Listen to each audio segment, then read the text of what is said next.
Hello everyone, मैं हूं प्रतिमा और आप सभी का आई एग्जाम बी के ऑनलाइन प्लेटफॉर्म पर स्वागत है। आज हम इस वीडियो में सेंट्रल सिल्क बोर्ड के द्वारा जो बहुत सारे पोस्ट के लिए वैकेंसी आई है उसके बारे में हम बात करेंगे। यहाँ बहुत सारे पोस्ट हैं, लेकिन हम यहाँ पर जनरल ट्रांसलेटर हिंदी की बात करेंगे। बाकी जितने भी पोस्ट हैं उनके लिए जो क्वालिफिकेशन होती है, नंबर ऑफ पोस्ट कितने हैं और उनका सिलेबस क्या है, ये सारी चीजों को जानने के लिए आपको डिस्क्रिप्शन बॉक्स में इसके पीडीएफ दे दिया जाएगा। तो आप लोग को वहां से डाउनलोड करके अच्छे से पढ़ सकते हैं और जान सकते हैं कि उनकी एलिजिबिलिटी इसके लिए है या नहीं है। इसमें नंबर ऑफ जो पोस्ट हैं वो बहुत सारे हैं। अभी हम देखेंगे कि कौन कौन से पोस्ट के लिए यहाँ पर है, लेकिन हम बात करेंगे जूनियर ट्रांसलेटर हिंदी के लिए जो क्वालिफिकेशन है, जो सिलेबस है, वो किस तरीके से यहाँ पर आता है। ये जो वैकेंसी है ये बहुत ही अच्छी वैकेंसी है, क्योंकि सेंट्रल सिल्क बोर्ड है जो कि भारत सरकार के टेक्सटाइल मिनिस्ट्री के द्वारा ये निकाली जाती है। तो ये बहुत ही अच्छी वैकेंसी है। तो आप अगर एलिजिबल हैं तो इसको जरूर अप्लाई करें। तो चलिए देखते हैं कि कौन कौन से पोस्ट है यहाँ पर। और यहाँ पर जो पोस्ट है वो है असिस्टेंट डायरेक्टर के भी पोस्ट है, कंप्यूटर प्रोग्रामर के हैं, असिस्टेंट सुपरिटेंडेंट एडमिनिस्ट्रेशन विभाग पर है और असिस्टेंट सुपरिटेंडेंट टेक्नोलॉजी डिपार्टमेंट पर भी है, स्टेनोग्राफर है, लाइब्रेरी एंड इंफॉर्मेशन असिस्टेंट के भी पद है यहाँ पर, जूनियर इंजीनियर जो इलेक्ट्रिकल डिपार्टमेंट में होंगे उसके भी पोस्ट है यहाँ पर, और उसके पोस्ट यहाँ पर 5 है। जूनियर हिंदी ट्रांसलेटर के लिए यहाँ पर कुल मिलाकर 4 रिक्तियां हैं, 4 वैकेंसीज हैं, जिसमें से एसटी के लिए 1 रिक्ति है, ओबीसी के लिए भी 1 है और यूआर यानी सामान्य वर्ग के अभ्यर्थियों के लिए यहाँ पर 2 रिक्तियां हैं। अपर डिवीजन क्लर्क के भी यहाँ पर पोस्ट निकले हैं, जो कि टोटल जो है वो 85 वैकेंसीज हैं यहाँ पर। स्टेनोग्राफर के भी है, उसके लिए 4 पद है, फील्ड असिस्टेंट का 1 पद है और कुक के भी यहाँ पर पद है, जो कि नंबर जो है उनका वो 2 है। कुल मिलाकर यहाँ पर 142 रिक्तियां हैं जो कि अलग अलग पदों के लिए है। ये जो वैकेंसीज है वो अभी टेंटेटिव है, इससे बढ़ और घट भी सकती हैं। तो नॉर्मली घटती तो नहीं है, बढ़ती ही है। अब अगर इसके पे लेवल की बात करें तो जूनियर हिंदी ट्रांसलेटर की जो पे लेवल है वो है 6 नंबर का, और यहाँ पर इसकी पेमेंट आप देख सकते हैं। सबसे इम्पोर्टेंट है कि इसकी शैक्षिक योग्यता क्या होनी चाहिए, यानी क्वालिफिकेशन क्या होना चाहिए जूनियर ट्रांसलेटर हिंदी के लिए अप्लाई करने के। जूनियर ट्रांसलेटर पदों के लिए अप्लाई करने के लिए आपको पीजी होना जरूरी है, यानी मास्टर डिग्री आपके पास होनी चाहिए।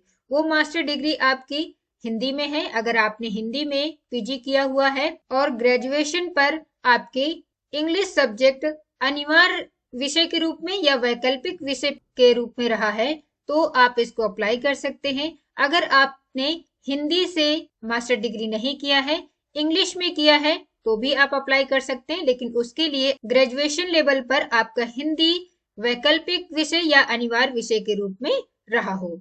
यदि मास्टर डिग्री हिंदी और इंग्लिश में नहीं है और आपका मीडियम हिंदी रहा है ग्रेजुएशन स्तर पर और आपका सब्जेक्ट इंग्लिश था ग्रेजुएशन में, तो आप इसके लिए अप्लाई कर सकते हो। सेम यहाँ पर है कि मास्टर डिग्री अगर हिंदी और इंग्लिश के अलावा किसी सब्जेक्ट से है, साथ में वहां पर जो मीडियम है वो आपका इंग्लिश रहा हो ग्रेजुएशन में और हिंदी एक सब्जेक्ट के रूप में रहा हो, तो भी आप इसको अप्लाई कर सकते हैं। यहाँ पर डिप्लोमा और सर्टिफिकेट भी होना चाहिए, जो कि किसी रिकॉग्नाइज्ड इंस्टीट्यूट या यूनिवर्सिटी से ट्रांसलेशन में होना चाहिए। यदि आपने मास्टर डिग्री हिंदी, इंग्लिश या किसी और सब्जेक्ट में किया हुआ है और ग्रेजुएशन लेवल पर आपका मीडियम या तो हिंदी रहा हो या इंग्लिश रहा हो, साथ में उसके वाइस वर्सा के रूप में आपका सब्जेक्ट इंग्लिश या हिंदी रहा हो, तो आप इसको अप्लाई कर सकते हैं।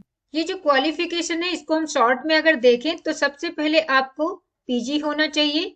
पीजी आपका हिंदी में या इंग्लिश में या किसी अदर सब्जेक्ट में भी हो सकता है। अगर आपके इन सब्जेक्ट में आपने पीजी किया हुआ है, हिंदी, इंग्लिश या किसी भी सब्जेक्ट में, जो ग्रेजुएशन लेवल पर देखा जाएगा कि ग्रेजुएशन में आपका यदि मीडियम हिंदी था तो सब्जेक्ट आपका इंग्लिश होना चाहिए, और अगर इंग्लिश आपका मीडियम रहा है तो सब्जेक्ट आपका हिंदी वहां पर होना चाहिए। यानी कुल मिलाकर आपको हिंदी और अंग्रेजी का ज्ञान होना चाहिए, तो आप इसको अप्लाई कर सकते हैं। दूसरी बात यहाँ पर ट्रांसलेशन में डिप्लोमा या सर्टिफिकेट भी होना चाहिए। तो अगर आपके पास ये सारी क्वालिफिकेशन है तो आप इसको अप्लाई कर सकते हैं। अगर आयु की बात करें तो यहाँ पर आयु जो है वो 30 वर्ष है, अधिकतम 30 वर्ष तक के स्टूडेंट्स इसको अप्लाई कर सकते हैं। साथ में दूसरे एग्जाम्स में जिस तरीके से आयु सीमा में छूट दी जाती है वैसे यहाँ पर दी जाएगी। जैसे SC ST के लिए 5 इयर्स की छूट है, OBC के कैंडिडेट्स के लिए 3 इयर्स की है, PWBD के लिए यहाँ पर 10 इयर्स की है। तो ये सारे आप देख सकते हैं कि अगर आप इस कैटेगरी में आते हैं तो आप आयु सीमा में छूट भी दी जाएगी। अब एग्जामिनेशन सेंटर्स क्या होगा, अगर आप इसके लिए अप्लाई करते हैं तो आपके एग्जाम कहाँ कहाँ हो सकते हैं, तो उसके लिए सेंटर्स भी दिए गए हैं। तो पूरे भारतवर्ष में यहाँ पर 18 सेंटर हैं, यानी 18 सेंटर्स हैं जो कि अलग अलग राज्यों में एक एक बनाया गया है। जैसे कि एक सेंटर आपका जम्मू में होगा, अगर जम्मू कश्मीर या लद्दाख के आसपास आप रहते हैं तो आपका सेंटर जम्मू में होगा। हमीरपुर में जो कि हिमाचल प्रदेश में है, दिल्ली का सेंटर दिल्ली में ही होगा। देहरादून उत्तराखंड के लोगों के लिए देहरादून हो सकता है। लखनऊ, भोपाल, बिलासपुर, रांची, पटना, कोलकाता, गुवाहाटी, भुवनेश्वर, हैदराबाद, नागपुर, मुंबई, बेंगलुरु, चेन्नई और कोझिकोड, ये सभी एग्जामिनेशन सेंटर्स होंगे। अगर आप इसके लिए अप्लाई कर सकते हैं तो आपका एग्जाम यहाँ पर इसमें हो सकता है। नॉर्मली यही होता है कि जहां पर जो कैंडिडेट्स आसपास के होते हैं उसका सेंटर वहीं पर होता है। तो अगर आप लोग मध्य प्रदेश से हैं तो आपका भोपाल में होगा, छत्तीसगढ़ से हैं तो बिलासपुर में पड़ सकता है आपका सेंटर। तो इस तरीके से सेंटर्स भी आप देख सकते हैं। इसकी जो टेंटेटिव शेड्यूल्ड इवेंट्स डेट है जो कि बहुत इंपॉर्टेंट है, वो देख सकते हैं कि इसके रजिस्ट्रेशन जो है वो आपके 24 दिसंबर से शुरू होकर 16 जनवरी तक यहाँ पर इसको अप्लाई करने की डेट है कि 24 दिसंबर से 16 जनवरी तक इसमें रजिस्टर कर सकते हैं। जो कॉल लेटर्स आएंगे यानी एडमिट कार्ड आपका फरवरी या मार्च में आ सकते हैं। ऑनलाइन एग्जाम भी आपका फरवरी या मार्च में हो सकता है। इसकी डेट अभी तक क्लियर नहीं है, लेकिन फरवरी और मार्च में आपके इसके एग्जाम्स होंगे। और रिजल्ट का डिक्लेरेशन भी मार्च एंड तक हो जाएगा। तो ये देख सकते हैं कि बहुत जल्दी ही आपका एग्जाम होगा और उसका रिजल्ट भी मार्च तक हो जाएगा। तो लगभग 3 महीने में ये सारा प्रोसेस हो जाएगा। इसके बाद यहाँ पर इंटरव्यू भी होंगे। अब यहाँ पर सिलेबस की बात करें कि जूनियर ट्रांसलेटर हिंदी के लिए सिलेबस क्या होगा, तो जूनियर हिंदी ट्रांसलेटर के लिए यहाँ पर 2 पेपर होंगे। 2 पेपर में एग्जाम होगा और फर्स्ट पेपर जो होगा वो ऑब्जेक्टिव टाइप होगा, यानी वैकल्पिक प्रश्न पूछे जाएंगे और कंप्यूटर बेस्ड मोड पर एग्जाम होगा, जो कि नॉर्मली अभी सारे एग्जाम्स ऐसे ही हो रहे हैं, ऑफलाइन कम ही हो रहे हैं। तो यहाँ पर फर्स्ट पेपर में जो क्वेश्चंस होंगे वो जनरल हिंदी से पूछे जाएंगे, जो कि 40 नंबर के क्वेश्चंस होंगे यहाँ पर और 40 प्रश्न होंगे, यानी एक प्रश्न 1 नंबर का होगा। और जनरल इंग्लिश से भी 40 प्रश्न पूछे जाएंगे और फर्स्ट पेपर के लिए यानी ये जो 40 और 40 80 प्रश्न के लिए यहाँ पर 60 मिनट का आपको टाइम दिया जाएगा। सेकंड पेपर जो होगा वो डिस्क्रिप्टिव होगा और वहां पर ट्रांसलेशन से संबंधित प्रश्न पूछे जाएंगे, जिसके लिए 100 अंक दिए जाएंगे। ये ट्रांसलेशन आपको हिंदी से इंग्लिश में और इंग्लिश से हिंदी में करना होगा और इसके लिए भी 1 घंटे का टाइम दिया जाएगा। तो पहला पेपर जो होगा वो ऑब्जेक्टिव टाइप का होगा और दूसरा पेपर जो होगा वो डिस्क्रिप्टिव होगा। LICAAO के जो ऑनलाइन कोर्स हैं वो iExamB के द्वारा जनरल स्ट्रीम में IT, लीगल और राजभाषा सभी के लिए कोर्स यहाँ पर अवेलेबल है।